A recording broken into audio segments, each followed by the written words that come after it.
মিসির আলি সাহেবের পেটমোটা ফাইল আছে। ফাইলের উপর ইংরেজিতে লেখা আনসলভড। যেসব রহস্যের তিনি মীমাংসা করতে পারেননি তার প্রতিটি বিবরণ। আমি কয়েকবার তার ফাইল উল্টে পাল্টে দেখেছি। কোনো কিছুই পরিষ্কার করে লেখা নেই, নোটের মতো করে লেখা। উদাহরণ দেই, একটি অমীমাংসিত রহস্যের নম্বর 18, শিরোনাম বিআরডি। বিআরডি কি জিজ্ঞেস করে জানলাম বিআরডি হলো বেলারানী দাস। মিসির আলি লিখেছেন বিআরডি, তার নিচে লিখেছেন বয়স 13, বুদ্ধি 7, বটগাছ 100, বজ্রপাত 2, বিআরডি বটগাছ ইউনিয়ন কপার অক্সাইড। আমি বললাম যা লিখেছেন এর অর্থ কি? বয়স 13 বুঝতে পারছি, বেলারানী দাসের বয়স 13, বুদ্ধি 7, এর অর্থ কি? মিসির আলি বললেন বুদ্ধিমাপার কিছু পরীক্ষা আছে, আইকিউ টেস্ট। এই টেস্ট আমার কাছে গ্রহণযোগ্য না। আইনস্টাইনের মতো মানুষ আইকিউ টেস্টে হাস্যকর নাম্বার পেয়েছিলেন। আমি নিজে এক ধরনের পরীক্ষা করে বুদ্ধির নাম্বার দিই। সেই নাম্বারের সর্বনিম্ন হলো 1, সর্বোচ্চ 10। আমার হিসাবে বেলারানীর বুদ্ধি ছিল 7। আমি বললাম আপনার হিসাবে আমার বুদ্ধি কত? মিসির আলি হাসতে হাসতে বললেন 6-এর কাছাকাছি। তবে এতে আপসেট হবেন না, মানুষের গড় বুদ্ধি 5। তাছাড়া আপনি লেখক মানুষ, ক্রিয়েটিভ মানুষদের সাধারণত বুদ্ধি কম থাকে। আমি বললাম আমার বুদ্ধি কম এটা নিয়ে মাথা ঘামাচ্ছি না। বটগাছ 100 এর অর্থ কি? একটা বটগাছের কথা বলছি যার আনুমানিক বয়স ধরেছি 100 বছর। বজ্রপাত 2 মানে? বটগাছে 2 বার বজ্রপাত হয়েছিল। শেষ বজ্রপাতে বটগাছটা মারা যায়। বিআরডি বটগাছ ইউনিয়নটা ব্যাখ্যা করুন। বেলারানীর বাবা মা তাদের মেয়েটাকে একটা বটগাছের সঙ্গে বিয়ে দিয়েছিলেন। হিন্দুদের কিছু বিচিত্র আচার আছে, গাছের সঙ্গে বিয়ে তার একটা। এখন যদি ওই প্রথা নেই, তারপরেও বেলারানী বাবা মা কাজটা করেছিলেন। কপার অক্সাইড কি? কপার ধাতুর সঙ্গে অক্সিজেনের যৌগ, CuO। গল্পটা বলুন। না। না কেন? কিছু কিছু গল্প আছে বলতে ইচ্ছে করে না। এটা সেরকম একটা গল্প। সব গল্প জানানোর জন্য না। আমি আপনাকে কথা দিচ্ছি, এই গল্প আমি কোথাও লিখব না, কাউকে বলবো না। মিসির আলি সিগারেট ধরাতে ধরাতে বললেন না। তার না বলার বিশেষ একটা ভঙ্গি আছে। এই ভঙ্গিতে যখন না বলে ফেলেন তখন তাকে হ্যাঁ বানানো যায় না। আমি হাল ছেড়ে দিলাম। মিসির আলি বললেন অমীমাংসিত রহস্য নিয়ে গল্প করা ঠিক না, এতে মানুষ কনফিউজড হয়ে যায়। ঘটনার উপর নানান আধ্যাত্মিকতা চলে আসে ভূত প্রেত, সাধু সন্ন্যাসী। আমি বললাম ভূত প্রেত বাদ দিলাম, সাধু সন্ন্যাসীরা তো আছেন, নাকি তাদের অস্তিত্বেও আপনার অবিশ্বাস? মিসির আলি বললেন অবিশ্বাস। ধর্ম হলো পরিপূর্ণ বিশ্বাস আর বিজ্ঞান হলো পরিপূর্ণ অবিশ্বাস। ধর্মের বিশ্বাস শুরু থেকে শেষ পর্যন্ত একই থাকে। বিজ্ঞানের অবিশ্বাস কিন্তু পরীক্ষা নিরীক্ষায় বদলায়। কিছু কিছু অবিশ্বাস বিশ্বাসের রূপ নেয়। আপনি তো একজন সাইকোলজিস্ট, বিজ্ঞানী না। মিসির আলি বললেন মানুষ মাত্রই বিজ্ঞানী, অবিশ্বাস করা তার নেচারের অংশ। সে জঙ্গলে হাঁটছে, একটা সাপ দেখলো। সে শুরু করলো অবিশ্বাস দিয়ে, দড়ি না তো, নাকি সাপ। আবার সে পথে হাঁটতে হাঁটতে একটা দড়ি দেখলো। সে শুরু করলো অবিশ্বাস, সাপ না তো, নাকি দড়ি। চা খাবেন? খাবো। ঘরে শুধু চা পাতা আছে, আর কিছুই নেই। লিকার চা চলবে? চলবে। মিসির আলি রান্নাঘরে ঢুকলেন এবং বের হয়ে এসে জানালেন চা পাতাও নেই। চলুন কোনো রেস্টুরেন্টে গিয়ে চা খেয়ে আসি। আমি বললাম রেস্টুরেন্টে যেতে ইচ্ছে করছে না, আপনার সঙ্গে নিরিবিলি গল্প করছি এই ভালো। সময় রাত 8টা, আষাঢ় মাসের মাঝামাঝি। বৃষ্টি পড়তে শুরু করেছে। মিসির আলির ঘরের চাল টিনের। চালে বৃষ্টির শব্দ শুনতে ভালো লাগছে। ঢাকা শহরে সেই অর্থে কখনো বৃষ্টির শব্দ কানে আসে না। শহরের কোলাহল বৃষ্টির শব্দ গিলে ফেলে। মিসির আলী বললেন, হাবলু মিয়ার গল্প শুনবেন? আমি বললাম, গল্পটা যদি আপনার আনসলভড খাতায় থাকে তাহলে শুনবো। আপনার মতো মানুষ রহস্যের কাছে ধরা খেয়ে গেছেন, ব্যাপারটা ইন্টারেস্টিং। মিসির আলী বললেন, হাবলু মিয়ার গল্প আমার আনসলভ ফাইলে আছে, 38 নাম্বার। সব গল্পের নাম্বার আপনার মনে থাকে? তা থাকে। ফাইলটা নিয়ে আমি প্রায়ই বসি। রহস্যের কিনারা করা যায় কি না তা নিয়ে ভাবি। এখনও হাল ছাড়িনি, হাল ধরে বসে আছি। অকুল সমুদ্র, নৌকা কোন দিকে নিয়ে যাবে বুঝতে পারছি না। হাবলু মিয়ার গল্পটা শুরু করুন। মিসির আলী গল্প শুরু করলেন। সাধারণত দেখা যায় শিক্ষকরা ভালো গল্প বলতে পারেন না। তাদের গল্প ক্লাসের বক্তৃতার মতোই শোনায়। যিনি গল্প শুনেন কিছুক্ষণের মধ্যেই তার হাই ওঠে। একটা পর্যায়ে শ্রোতা বলেন, ভাই বাকিটা আরেকদিন শুনবো, আজ একটা জরুরি কাজ পড়ে গেছে, এখন না গেলেই না। মিসির আলী শিক্ষক, গল্প কথকের দলে পড়েন না। তার বর্ণনা সুন্দর। গল্পের কোন জায়গায় কতক্ষণ থামতে হবে তা জানেন। পরিবেশ এবং চরিত্র বর্ণনা নিখুঁত। আমার প্রায় মনে হয় মিসির আলীর মুখের গল্প সিডি আকারে বাজারে ছেড়ে দিলে ভালো বাজার পাওয়া যাবে। যাই হোক, তার জবানিতে গল্পটা বলার চেষ্টা করি। হাবলু মিয়ার বয়স কত বলতে পারছি না। তাকে জিজ্ঞেস করেছিলাম। সে পান খাওয়া লাল দাঁত বের করে হাসি মুখে বলল, জানি না স্যার, বাপ মা কিছু বইলা যায়নি, মুরুক্ষ পিতামাতা এইসব জানেও না, আপনি একটা অনুমান কইরা নেন। আমি অনুমান করতে পারলাম না। কিছু মানুষ আছে যাদের বয়স বোঝা যায় না। হাবলু মিয়া সেই দলের। তার বয়স 25 হতে পারে, আবার 40 হতে পারে। অতি রুগ্ন মানুষ, খক খক কাশি লেগেই আছে। গায়ের রং একরকম ফর্সা ছিল, রোদে ঘুরে রং জ্বলে গেছে। মাথা সম্পূর্ণ কামানো, গায়ে কড়া নীল রঙের পাঞ্জাবি। পরনের লুঙ্গির রং একসময় খুব সম্ভবত সাদা ছিল, ময়লার আস্তর পরে এখন ছাই বর্ণ। পায়ে চামড়ার জুতো, জুতা জোড়া নতুন, চকচক করছে। লোকটার গা থেকে বিকট গন্ধ আসছে। আমি বললাম, গাঁজা খাবার অভ্যাস আছে? হাবলু মিয়া আবার দাঁত বের করে হাসি মুখে বলল, জি স্যার। আজ খেয়েছেন? যে না, দিনে খাই না। সব কিছুর নিয়ম আছে।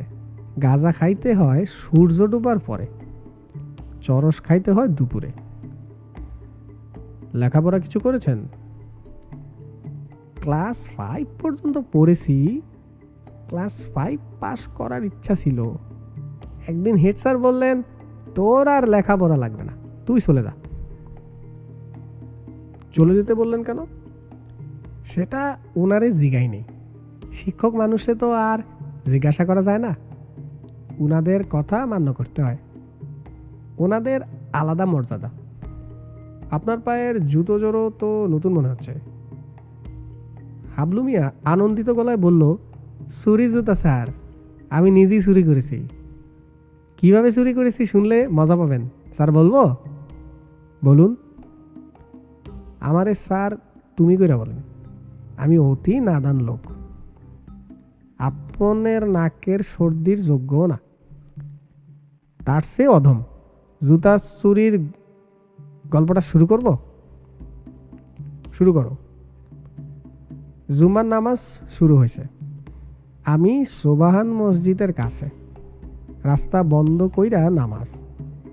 শেষ সারিতে দেখি এক লোক তার সামনে নয়া জুতা রাইখা নামাজ পড়তেছে।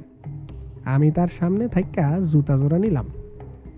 সে নামাজের মধ্যে ছিল বইলা আমারে কিছু বলতে পারলো না।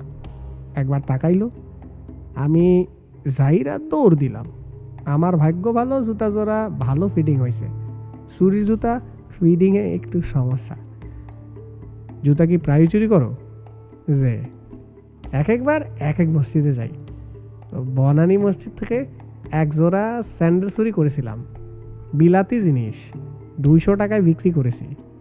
এখন আফসোস হয়। আফসোস হয় কেন? নিজের ব্যবহারের জন্য রেখে দিতে পারতাম, স্যান্ডেলে আরাম বেশি। একটু পানের ব্যবস্থা কি করা যায় স্যার? জর্দা লাগবে না, জর্দা আমার সঙ্গে আসে। গোপাল জর্দা, গোপাল জর্দা ছাড়া অন্য জর্দা আমার মুখে রুচে না। দিনে কয়টা করে পান খাও? তার কি স্যার হিসাব আছে? ভাতের হিসাব থাকে, দৈনিক 2 বার কি 3 বার। পান আর চা এই দুইয়ের হিসাব নাই। পানের ব্যবস্থা করছি।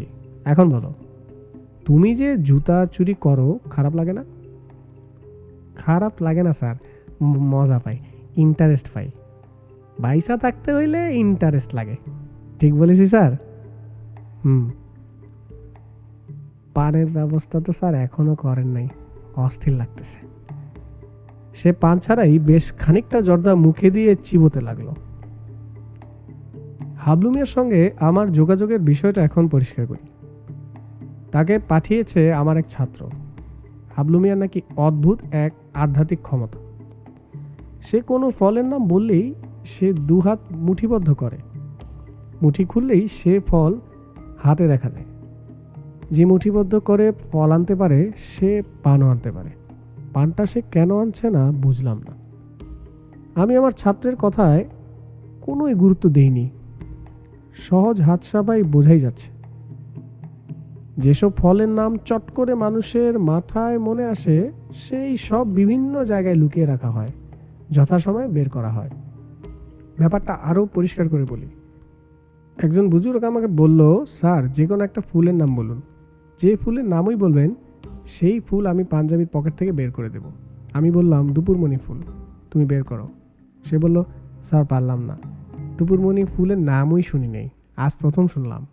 আমি বললাম, তোমার পাঞ্জাবির পকেটে আছে গোলাপ ফুল, তুমি এই খেলাটা গোলাপ ফুল দিয়েই দেখাও, কারণ 10 জন মানুষের মধ্যে 7 জনই বলবে গোলাপ ফুলের কথা।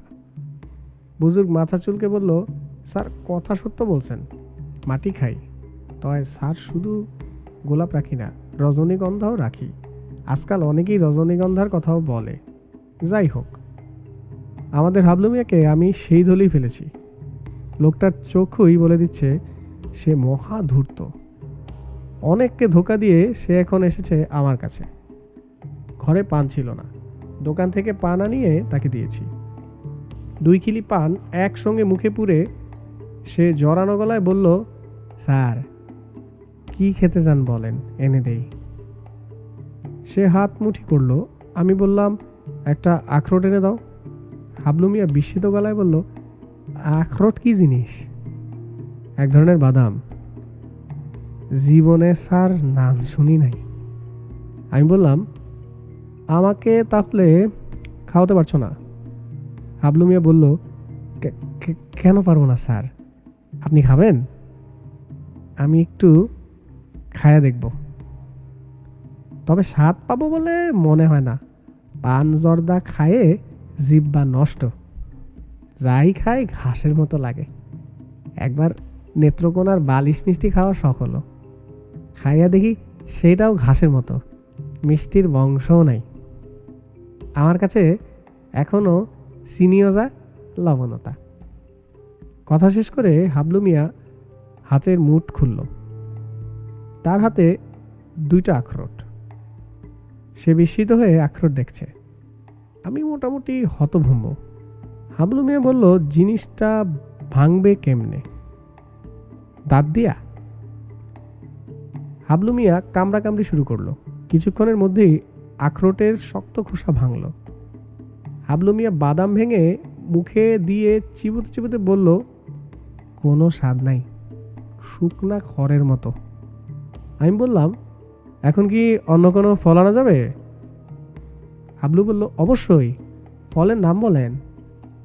তবে স্যার হাতের মুঠার চেয়ে বড় ফল হইলে পারবো না, তরমুজ আনতে পারবো না, কলাও পারবো না।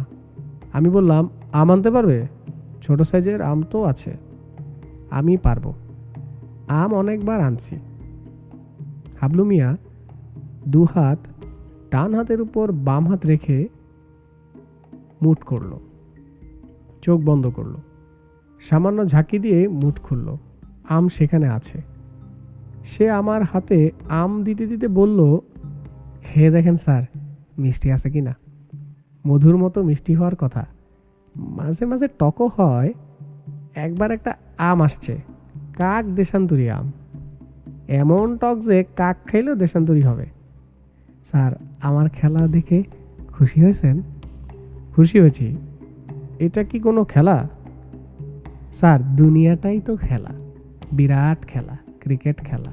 কেউ সেঞ্চুরি করতেছে, কেউ আমার মতো শূন্য পায় আউট, আবার কেউ কেউ আছে ব্যাটিং করার সুযোগই পায় না, না খেললেই আউট। ফলগুলো আসে কিভাবে? স্যার, বললাম না খেলা, খেলার মাধ্যমে আসে। খেলছে কে? সেটা তো স্যার বলতে পারবো না, জ্ঞান বুদ্ধি নাই। ক্লাস 5 পাস করার শখ ছিল, পারলাম না। স্যার, ঘরে কি ছুরি আছে? ছুরি দিয়ে কি করবে? আমটা কাইটটা একটা পিস খায়া দেখতাম মিষ্টি কিনা। যদিও মন বলতেছে মিষ্টি, তয় মনের কথা বনে যায়। আমি ছুরি আনলাম, এক পিস হাবলু মিয়া খেলো, এক পিস আমি খেলাম। আম মিষ্টি, কড়া মিষ্টি। হাবলু আনন্দিত গলায় বলল, ইজ্জত রক্ষা হয়েছে, আম মিষ্টি। টক হইলে আপনার কাছে ইজ্জত হইতাম। স্যার, ইজাজত দেন, উঠি। আরেকবার আসতে পারবে? কেন কেন পারবো না? যেদিন বলবেন সেদিন আসবো, শুক্রবারটা বাদ দিয়া। ওই দিন জুতা চুরি করি। স্যার, কিছু খরচ দিবেন? খেলা দেখাইলাম, এই জন্য খরচ। তোমার এই খেলা দেখিয়ে তুমি টাকা নাও? যে নেই, আমার কোনো দাবি নাই, যে যা দেয় তাই নেই। সবচেয়ে বেশি কত পেয়েছো? 500 একবার পাইছিলাম। স্যারের নাম ভুলে গেছি, মুসল্লি মানুষ, নুরানি চেহারা। সে মুরব্বী ভাবছে আমি জিনের মাধ্যমে আনি, আমি শিকার পাইছি। তার ভাবনা সে ভাববে, আমার কি। মুরব্বী বলল, হাবলু মিয়া, তোমার কি জিন আছে? আমি বললাম, যে স্যার, আপনাদের দোয়ায় আছে। মুরব্বী বলল, জিন কয়টা? আমি বললাম, 2টা, একটা মাদি আর একটা মর্দ। মর্দটার নাম জাহেল, ফল ফুরুট সেই আনে। মুরব্বী আমার কথা সবই বিশ্বাস পাইছে, আমারে বকশিস দিছে 500 টাকা। আমি বললাম, তুমি জিনের মাধ্যমে আনো না? যে না। কিভাবে আনো? স্যার, আপনারা তো আগেই বলছি, এটা একটা খেলা। খেলাটা তোমাকে কে শিখিয়েছে? নিজে নিজেই শিখছি। কিভাবে শিখলাম সেটা শুনেন। ফার্ম গেটের সামনে দিয়ে যাচ্ছি, দেখি এক লোক পেয়ারা বিক্রি করতেছে, হাতে টাকা নাই। টাকা থাকলে কিনতাম। হঠাৎ কি মনে করে হাত মুঠ করলাম, মুঠ খুলে দেখি পেয়ারা। স্যার, কিছু খরচ কি দেবেন? যা দিবেন তাতেই খুশি, 50, 100, 200। আমি তাকে 1000 টাকা দিলাম। 500 টাকার 2টা নোট পেয়ে সে হতভম্ব। তাকে বললাম, পরের বুধবার আসতে। সে বলল, সকাল 10টা বাজার আগেই বান্দা হাজির থাকবে। যদি না থাকি তাহলে মাটি খাই, কবরের মাটি খাই। আমি বললাম, ফল ছাড়া অন্য কিছু আনতে পারো? হাবলু বলল, যে না। চেষ্টা করে দেখেছো? অনেক চেষ্টা নিয়েছি, লাভ হয় নাই। একবার জর্দার শট হইল, হাতে নাই পয়সা টাকা, জর্দা কিনতে পারি না। জর্দা বিনা পানেও খাইতে পারতাছি না, শরীর কষা হয়ে গেছে। তখন অনেকবার হাত মুট করলাম, মনে মনে বললাম, আয় জর্দা আয়। মুট কইলা দেখি কিছু না, সব ফাক্কা। মিসির আলী থামলেন। আমি বললাম, ওই লোক উপস্থিত থাকলে ভালো হতো, হাত মুট করতো, বাগানের ফ্রেশ চা চলে আসতো, চা খাওয়া যেত। এমন জমাটি গল্প চা ছাড়া চলে না। ঘরে ফ্লাক্স আছে? ফ্লাক্স দিন, আমি দোকান থেকে চা নিয়ে আসছি। মিসির আলী বললেন, চা আনতে হবে না, চা চলে আসবে। আমি বললাম, শূন্য থেকে আবির্ভূত হবে, হাবলু মিয়ার মতো? মিসির আলী বললেন, না, চা সিঙ্গারা বাড়িওয়ালা পাঠাবেন। একটা বিশেষ দোকানের সিঙ্গারা তার খুবই পছন্দ, প্রায়ই গদাখানিক কিনে আনেন, আমাকে পাঠান। তাকে সিঙ্গারা ঠোঙা নিয়ে এইমাত্র বাসায় ঢুকতে দেখলাম। মিসির আলির কথা শেষ হবার আগেই একটা কাজের ছেলে ফ্লাক্স ভর্তি চা এবং 6টা সিঙ্গারা নিয়ে ঢুকলো। সিঙ্গারার সাইজে ছোট, অসাধারণ স্বাদ। যে দোকানে এই জিনিস তৈরি হয় তার কোটিপতি হয়ে যাবার কথা। আমি চা খেতে খেতে বললাম, তারপর বুধবার ওই লোক এলো? মিসির আলি বলল, না। কবে এসেছিল? আর আসেইনি। বলেন কি? আমার ধারণা মারা গেছে। পত্রিকায় একটা নিউজ পড়ছিলাম, মুসল্লিদের হাতে জুতাচোরের মৃত্যু। সেই জুতাচোর আমাদের হাবলু মিয়া, তাতে সন্দেহ নেই। আমি বললাম, আপনি তো গল্পের শেষটা জানতে পারলেন না? না। গল্প কি এখানেই শেষ? এখানেই শেষ না, কিছুটা বাকি আছে।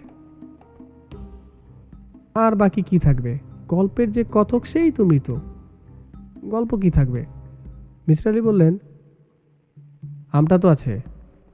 পাখি চলে গেছে, কিন্তু পাখির পালক তো ফেলে গেছে। আমটা হলো পাখির পালক। আমি বললাম, পাখির পালক অর্থাৎ আমটা দিয়ে কি করলেন? মিসির আলি বললেন, একজন ম্যাজিশিয়ানের সঙ্গে যোগাযোগ করলাম। আম তৈরিতে হয়তো ম্যাজিকের কিছু গোপন কৌশল আছে যা আমার জানা নেই। অ্যাটলান্টিক সিটিতে একবার একটা ম্যাজিক শো দেখেছিলাম।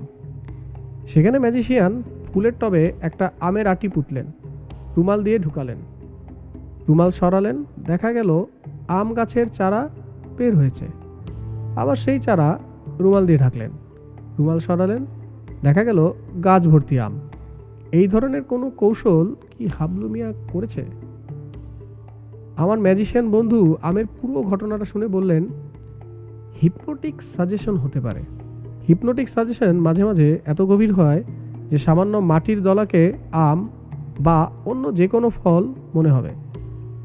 হিপনোটিস্ট যদি বলেন আমটা মিষ্টি, তাহলে মাটির দলা মুখে দিলে মিষ্টি লাগবে।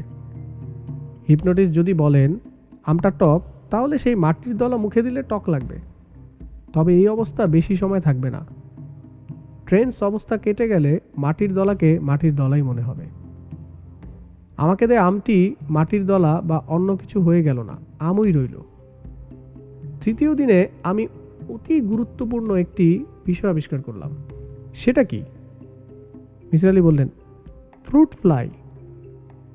ফ্রুট ফ্লাই বিষয়ে আপনার কোনো জ্ঞান আছে? আমি বললাম, পাকা ফলের উপর ছোট ছোট যেসব পোকা ওড়ে তার কথা বললেন? মিসির আলি বললেন, হ্যাঁ। এরা 1 ইঞ্চি 8 ভাগের 1 ভাগ লম্বা, চোখ লাল, শরীরের প্রথম অংশ লালচে, শেষ অংশ কালো। পাকা ফল যা ফার্মেন্টেড হচ্ছে তার উপর এরা ডিম পারে।